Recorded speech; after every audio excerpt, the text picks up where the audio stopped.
이경미라고 합니다.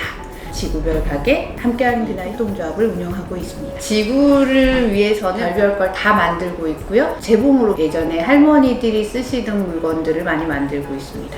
원래 그 전부터 후쿠시마 원전 사고 쓰나미 이후에 먹거리에 관심이 많았는데 제주에 와서 이 생협이라는 곳에서 활동을 하게 됐어요. 노형동의 마을 모임 날이었는데 그 달이 5월이었어요. 5월 28일은 월경의 날이거든요. 보통은 28일 주기로 5일 정도 한다 그래서 국제적으로 월경의 날이라고 하는데 생리 중에 생리대 살 여력이 없으니까 학교를 매달 며칠을 결석을 하는데 찾아가 보니까 수건을 깔고 누워있는 학생이 있었더라는 어떤 선생님의 기사와 신발 깔창까지도 써봤다라고 하는 아이들의 기사 시리즈로 좀 많이 나왔었는데 조금 더 의미 있는 일을 해보자. 그럼 우리는 면생리대를 쓰니까 면생리대를 만들어서 아이들에게 좀 나눠주면 어떨까? 그렇게 해서 시작이 됐고요. 그래서 생리대를 만들고 있었는데 생리 중에 휴지를 쓰다 보면 젖거나 찢어지거나 그렇게 되는데 우린 작은 천으로 닦았는데 그걸 같이 접목시키다 보니 화장실에서도 휴지조차 나오지 않는 제로 웨이스트 라이프가 가능해지는 거예요. 그래서 그때부터 제로 웨이스트에 관심을 좀 많이 갖게 됐죠. 그게 2016년이었고 2017년에 법인을 설립했고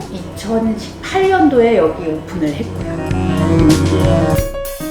시대적인 상황이 이 코로나19와 함께 맞물려 가면서 일회용품에 대한 어떤 경고 이런 것들을 많이 접하다 보니까 다회용품에 대해서 관심들을 많이 가지게 되는 것 같아요. 많은 분들이 제로 웨이스트 라이프에 동참을 하시거나 쓰레기 줍기나 이런 것들을 하시는데 저거 줄일 수는 없어 라고 하시던 분이 해보니까 오히려 더 편하고 아이들이 안 아프더라는 거예요. 그리고 예를 들어서 면마스크 그리고 함께 갖고 갔던 작은 손수건들을 들어오는 길에 손을 씻으면서 같이 빤다거나 그러면서 손을 씻는 거죠. 시간이나 있는 사람들이 하는 일이 아닌가라고 생각하는데 그게 시간을 따로 내서 하는 제로 웨이스트가 아니고 그냥 생활에 같이 연결되어 있는 동작들이 되는 거죠. 루틴이 되는 거죠.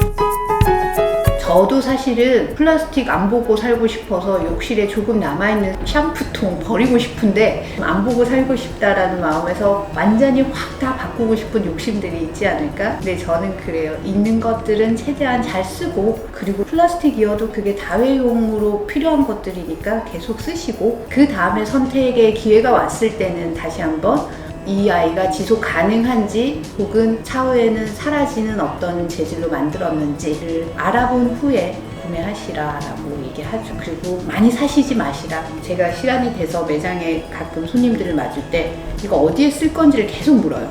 이거 필요하세요? 이거 어떻게 쓰실 건데요? 사지 말란 말이에요 라고 손님들이 얘기해요. 글쎄 아직은 필요하지 않을 것 같아요. 그리고 이거를 이 용도로까지 쓰실 수 있어요 라고 하면 그럼 손수건은 안 사도 되겠어요 라고 단순히 물건을 많이 팔기만 하는 곳이 아니라 정말 이게 내가 쓸 건지 꼭 필요한 건지 어떻게 쓰는지 정확히 알고 사시는지를 체크해 드립니다. 최근에는 제주에 관광공사랑 많은 일을 하고 있는데 제로 웨이스트라는 키워드를 안고 제주도 자연을 보존하는 방향에서 레포츠와 제로 웨이스트와 같이 겸한 여행 그리고 바다에서 쓰레기도 줍고 봉사활동과 겸해지는 그런 활동들 저는 제로 웨이스트를 외쳤는데 쓰레기를 주우면 마이너스 웨이스트 여행까지도 할 수 있어서 아주 기대되고 있습니다. 욕심 같아서 지구별 가게를 보기 위해서 여행을 오시는 분들에게 앉아있을 핑계를 만들어 드리는 공간을 만드는 거 조금 더 넓은 공간을 가지는 게 내년까지 이루고 싶은 꿈이고요. 제가 처음 시작했던 마음을 잃지 않고 아이들이 도대체 생리대가 없을 수도 있다라는 생각을 못 해본 어른으로서 너무나 부끄러웠거든요. 이게 시스템이 잘못되었구나 라고 생각해서 각 지자체별로 저소득층에 국한하지 않고 저의 욕심은 중학교 입학할 때 교복과 동시에 면생리대 10개를 좀 주었으면 그 아이들이 정말 생리통으로 피부 발진으로 고생할 땐 면생리대를 경험해 볼 수 있게 조례로든 아니면 크게는 법으로든 그걸 관철시키는 게 저의 큰 꿈이고요. 좀 재밌는 친구들이랑 다양한 일을 하고 의미 있는 일도 하고 주어진 삶을 좀 살아보자 그러고 있어요.